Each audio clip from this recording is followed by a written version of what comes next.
A private aircraft landed on British soil 3 minutes ago. Its occupants, Harry, Prince, unexpectedly, by myself, and apparently sans his wedding band. Just hours earlier, Meghan had dazzled the globe in California. Why is Harry here now then? Behind the castle gates, what secret exploded? What revelation broke the husband and wife's silence? Make sure to subscribe so you don't miss any updates before we delve further into what this actually implies for the royal family. Social media went crazy when the first hazy picture of Harry walking down the steps of a private jet in dense fog appeared. It was strange timing. The Sussex camp was utterly silent. Most importantly, Meghan was nowhere to be found.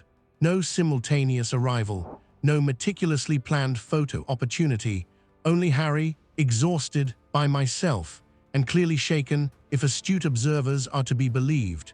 The palace was unprepared. Later, insiders stated that Harry's return had not been communicated to either Charles or William. Not in a strict sense, not even via back channels. There was no standard security detail. Rather, Princess Anne's lifelong bodyguard showed up at the airfield and discreetly led Harry into a waiting vehicle. Not to a public home, but to a private, obscure royal estate hidden from prying eyes. This was more than a simple visit. It was much more deliberate, something urgent. All of this indicated what had been simmering beneath the surface for months. Those close to Harry described a man disintegrating silently behind the scenes. It had been a stressful few weeks in Montecito, tense phone conversations, emotional detachment, a significant decline in public appearances. Meghan appeared brighter, according to royal onlookers, more detached. Some even referred to it as strategic. Then the murmurs started, not from the tabloids, but from previous employees, suppressed by NDAs. They solely used ambiguous tones when speaking, sealed documents, repressed facts. And one term that made me shudder, examine. As Harry's actions became increasingly unpredictable, the murmurs got louder. A frightening scene was described by a source close to a Montecito employee.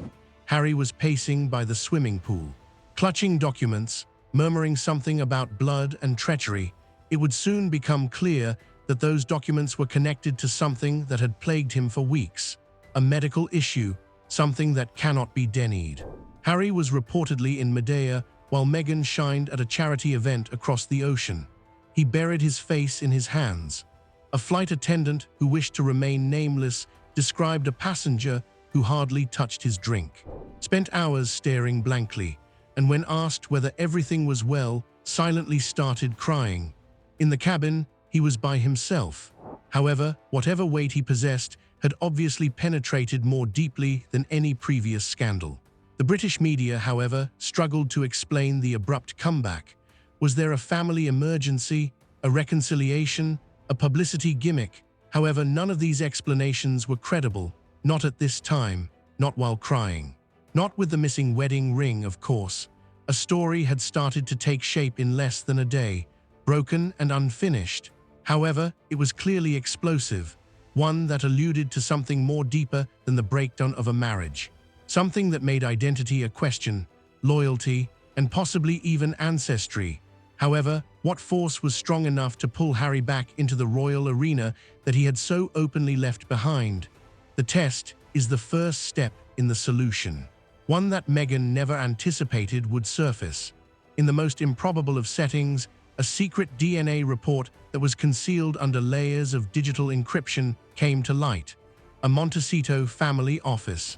This was no ordinary test. Harry was not meant to witness the test, and as soon as he did, the roots of trust fell apart. What had started off as mild discomfort had grown into something unstoppable. At first, Harry was unable to explain it. A persistent distance, inexplicable absences, timelines that were not exactly in sync, appointments were missed, contradictory narratives. Meghan would also receive whispered calls late at night. As if protecting something too delicate to reveal, he slipped out of the room. He initially attempted to write it off as stress. Then he made an effort to think it was nothing. However, suspicion does not go away once it is seated. It spreads. In private, Harry did things no other royal had ever dared. He hired a covert private investigator who worked in Beverly Hills elite shadows under a false identity. The directions were easy to follow. Check. It was not an easy return. A complex web of contradictions started to appear. One paper was at odds with another. The dates of clinic visits did not correspond with the public record. Early tests were mentioned, genetic indicators. He had never been informed about prenatal tests. The hardest call of all came next. Harry called the hospital that he and Meghan had previously visited. The press was informed that privacy had been fully protected in that instance. However, one employee remembered more than she ought to have inside the clinic's shiny walls. Weeks later, she said, Meghan had come back by herself, with a different name. She brought up documents that did not match the information on file. She spoke very little. She was not required to. Harry requested a private DNA comparison motivated by a persistent demand for the truth. It was processed in a safe laboratory. Names were cleaned, obscured identifiers. There are no leaks. He didn't open the mail for hours after it came, but after he did, everything was different. It was a short report, clinical, unquestionable. His son was the only child who fit the typical biological profile. His daughter, the other, didn't. The paternity test was definitive, not a fit. There was no room for doubt. There's no space for conjecture. Harry's life was destroyed by a single, horrible reality. Meghan initially reacted with a tempest of denial when Harry approached her, fervently hoping that there was some explanation. She questioned the exam, attacked the technique, accused him of betraying her by having any doubts at all. However, her wrath turned into something more dangerous as he persisted and showed her the lab seal, the neutral lab, and the entire chain of custody. Quiet. Meghan allegedly didn't talk to him at all for about 48 hours. Not a single word, not a response, only distance. It was as though the truth had made a gap that she was unable or unwilling to bridge. Harry, who had formerly been her toughest protector, was now stopped at the precipice. He became aware that the woman across from him was no longer recognizable. Harry did what no one in his position ever wants to do, holding the results in his shaking hands.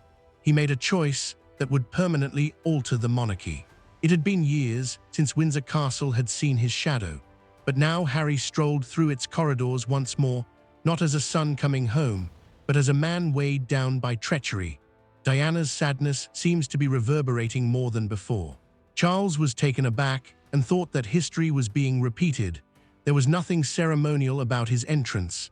It was said in a whisper, not disclosed, arranged via the personal channels of Princess Anne. Not approved by the office of the king. Even Charles was unaware until it was too late to take action. A deliberate approach to the family's stronghold, shrouded with quiet. However, it weighed more than any royal procession. When Camilla discovered she had been left out of the plans, she confronted Charles, apparently furious and taken aback. However, the harm had already been done. Harry was already behind the walls of the palace. The welcoming committee did not exist. Traditional gold-trimmed doors were not thrown open, just a quiet hallway, and a shattered man carrying the burden of crushed illusions behind him. Discreetly trained palace aides were unable to conceal their shocked looks, not because he came back, but because of the significance of his return. The act itself was a declaration. Additionally, the symbolism was acknowledged. People in the home instantly noticed eerie similarities to Diana's silent visits following her divorce. The same entries from late at night, the same cold, lonely air, the same questions remain unaddressed. The similarity was nearly intolerable to those who were old enough to recall. Harry wasn't merely following in his footsteps. He was bringing back spirits that the palace had been attempting to bury for decades. He disregarded the customs that were required of a prince, not a single ceremonial guard, not a pageant, no protocol. He was like a shadow moving across Windsor, invisible but profoundly felt. He asked to be left alone, turned down press conferences, and communicated as little as possible. He was anything from quiet in private. When Harry and William faced each other for the first time in months, tensions reached a breaking point. It was a planned security briefing. However, neither brother said much more than pleasantries. Avoid shaking hands, not a look, just a chilly distance that caused the room to freeze. The atmosphere was described as glacial by senior aides. Afterwards, a staff member admitted you could feel the legacy of their mother standing between them. Harry's presence wasn't the cause of the disturbance. The ripple effect was the topic of discussion. That week, every royal encounter came under intense scrutiny. Every picture was examined for responses. There were rumors that private spaces were rearranged to avoid unintentional meetings. Even long-standing customs, such as the Sunday family supper, were discreetly put on hold. The family was unstable. Additionally, previous wounds that had never completely healed were now bleeding once more. However, something more profound was happening behind all the formality and posturing. The royal family's hierarchy itself felt unstable for the first time in decades. The second son was back, not with retaliation, but with veracity. A truth that penetrated the inner sanctum and avoided public releases. And everyone inside the gates understood that this went beyond simple betrayal. Rewriting the rules of power was the goal, quiet and endurance. However, the events that followed would destroy not just family relationships, but also the whole notion of royal unity that the palace had battled to uphold. A secret rendezvous. There are 4 senior royals, just one goal. Damage management. However, in 48 hours, that private conversation's minutes were made public. Alongside them came startling claims of manipulation, threats, and demands made in private. Neither Parliament nor a throne room served as the war room. In one of Windsor's most exclusive rooms, it was discreetly called. Charles, William, Princess Anne, and a clearly hesitant Harry were there. Camilla and any outside advisors were conspicuously absent. This was not standard procedure. This was a panic attack. Harry was obviously not there to be appeased as soon as the door closed. He reportedly requested the one thing the monarchs feared most in a calm yet resolute voice: public veracity. Negotiations were not what he wanted. He was not interested in covert excuses. He desired recognition. Like evidence in court, he arranged the DNA findings on the table, declaring unequivocally that the people had a right to know what had been done and concealed. Normally calm, William erupted. According to sources, he labeled the demand reckless and unverifiable as he got up, flushed, and slammed his fist against the chair. He charged Harry with jeopardizing the stability of the country in order to exact personal revenge. But there was dread underneath the rage. Fear of the consequences of a public reckoning, not only for Meghan, but also for the already precarious reputation of the monarchy. Charles reportedly sobbed after being silent for the majority of the conversation. He pleaded with Harry not to proceed, according to witnesses, for the children's sake, not the crown's. Don't make them choose between their parents and the world, he urged, his voice breaking. The room was genuinely hushed for the first time. However, Harry's silence in response said more than words could. Somehow, something that shouldn't have left that room did. 3 tabloid editors received an exact report of the encounter in their inboxes within 48 hours. Along with it came a more sinister discovery.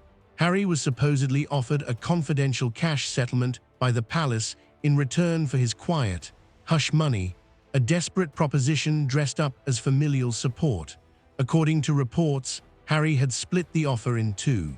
The reference to Camilla, however, was possibly the most damaging, not in attendance at the conference. However, her name was mentioned several times in the notes that were leaked.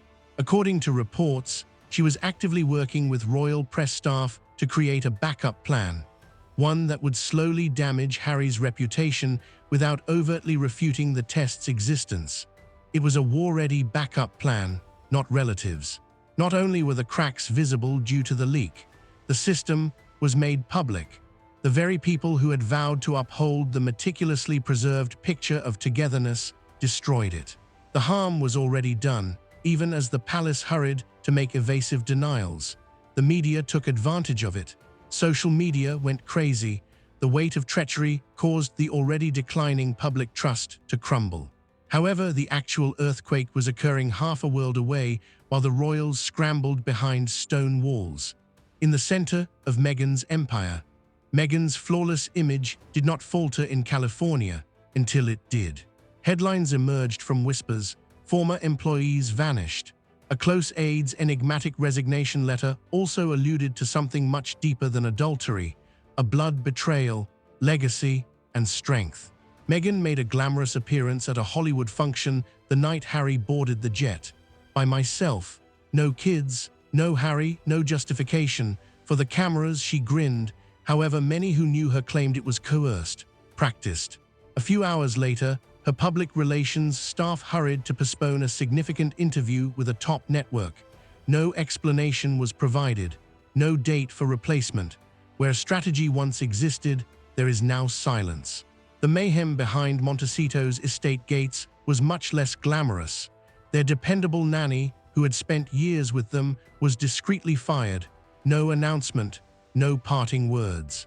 And in less than a day, a new caretaker was brought in under such discreet circumstances that even the neighbors were left wondering. Employees started to disappear. In actuality, internal emails were no longer answered by two senior aides.